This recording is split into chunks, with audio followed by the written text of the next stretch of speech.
estamos de volta para o segundo bloco do programa Urbanidades, sobre a dengue.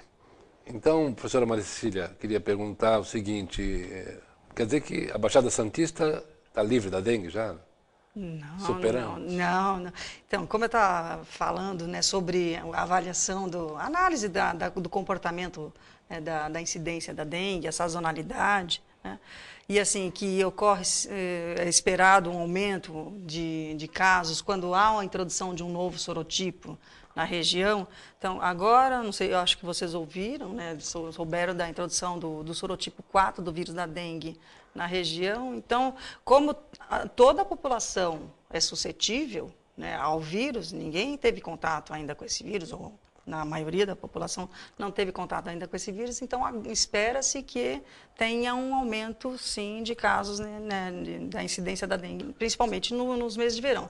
Assim, é importante a gente, até nesse período, né, de férias do mosquito, vamos dizer assim, período que não tenha tanta transmissão, que não tenha tanto baixa proliferação, incidência, né? isso, da baixa incidência, né, a gente faça as campanhas, né, implemente as campanhas de controle do vetor. Como surge esse novo sorotipo? Como é que é isso? Um belo dia há uma mutação do vírus? O que é? Mas esse não é agora, não surgiu agora, né? Esse vírus já tem esses sorotipos, né, já desde que se conhece a dengue, né? Os 4, você disse? Sim. Mas como é que você fala assim, olha, foi introduzido... Chegou aqui agora. Como é que ele chegou? Não, introduzido na região.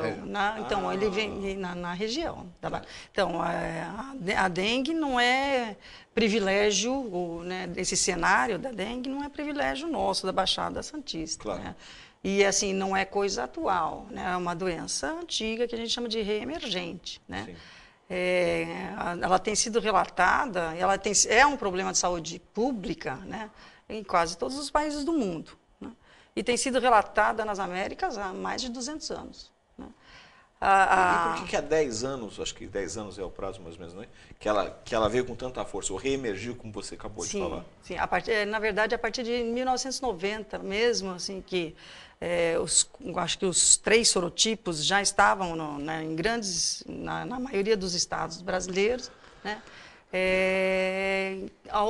Com o advento também do aumento do mosquito, isto é, ele se adaptou muito bem às nossas condições climáticas, né? Então, a densidade vetorial, isto é, a quantidade de mosquito é relevante, né, no Brasil, né, por conta das condições climáticas. E provavelmente, talvez porque antes da década de 90, você não tinha uma incidência representativa e todos aqueles cuidados que estão sendo apregoados, que as pessoas têm que ter em casa, não era uma prática comum. Não era uma prática comum, sim. É isso? E também com a mobilidade da população, né? Hoje as doenças viajam e atravessam o mundo inteiro, né, em poucas horas, né? Assim, então, uma globalização viral. Sim, mas poderia, por exemplo, haver, antes de 90, pessoas que morressem de dengue, mas não era diagnosticado como dengue? Pode ser? Pode até ser. Na verdade, assim, as primeiras epidemias, né, tem relato de epidemia no Brasil em 1916, em São Paulo, né, e em 1923, em Niterói, no Rio de Janeiro. Só que ambas essas epidemias não se foi comprovada laboratorialmente. As primeiras epidemias que teve comprovação clínica e laboratorial ocorreu em 81 e 82 em Boa Vista, Roraima, né, que foi devido aos sorotipos 1 e 4. Dali em diante, em 1986, ocorreu a epidemia no Rio de Janeiro e em algumas capitais do Nordeste. Dali em diante, né? E essas foram devidas ao sorotipo 1 do vírus da dengue. A partir de 1990, o vírus dengue 2 foi introduzido novamente no Rio de Janeiro, agora novamente no Rio de Janeiro. Né? E dali em diante, vários estados foram acometidos pelos 2 vírus. E em 2000, o vírus da dengue 3 entrou também no Rio de Janeiro. Ok. E depois chegou para cá. E aí agora circula. No ano de 2004, ele já estava circulando, os 3 sorotipos, né? Circulação simultânea dos 3 sorotipos em 23 estados brasileiros. E uma pessoa pode ter dengue e não saber que tem?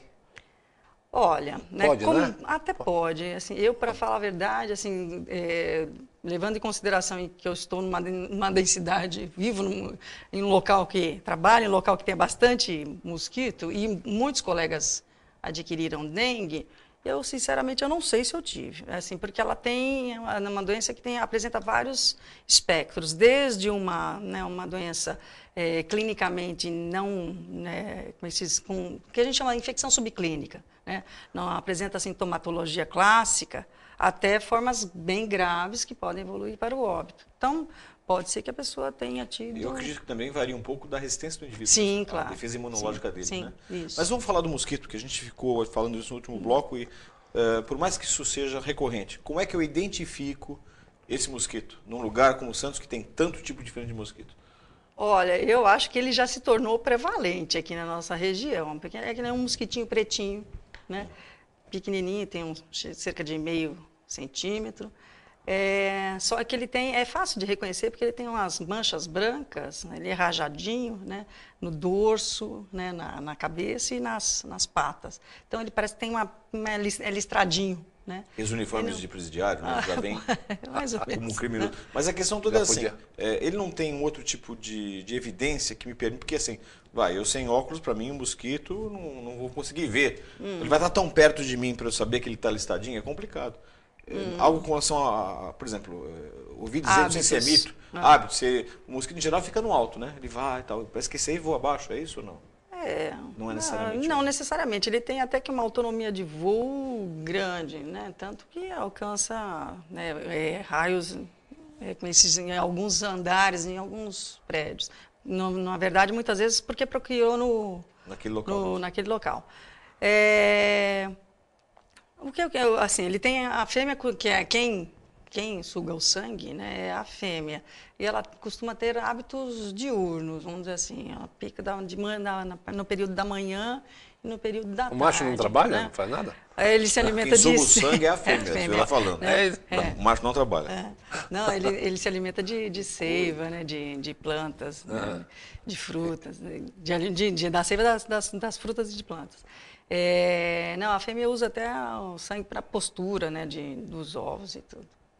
Bom, quer dizer, então, resumindo a história, eu tenho que usar uma lupa para quando ver um pernilongo, um mosquito, para saber se aquele é rajadinho ou não, é isso? Fora isso, eu não tenho muita evidência. Assim, eu também não enxergo muito bem sem óculos atualmente, né? Mas é fácil identificá-lo. Você comentou quando a gente fez a brincadeira inicial do mosquito, né? Que era brincadeira mesmo, né? Você comentou que o som que a gente colocou na edição não é verdade, porque ele fala sobre isso. O mosquito, o som dele é muito, muito baixo, que não é audível pelo aquele que te incomoda à noite, então, não é. Porque ele não é. E fez-se uma vacina famosa da febre amarela, né, contra a febre amarela. E não seria possível a mesma coisa em relação ao mosquito? O Instituto Butantan já desenvolveu uma vacina tetravalente, né, contra os 4 sorotipos, né, e ela está em fase de testes clínicos. Creio que agora, a partir de junho, né, pelo menos é o que se sabe através da mídia também, que a partir de junho, julho, os testes clínicos envolvendo humanos, né, para verificar a segurança da vacina e a imunogenicidade, que é a eficácia da vacina, inicia-se agora a partir de junho, julho. Né, isso vai demorar o quê? Um ano? A previsão é de que ela esteja disponível a partir daqui a uns 3 anos, 2015. Ela falou outra palavra difícil ali, que eu vou que imunogenicidade. Que é eficácia.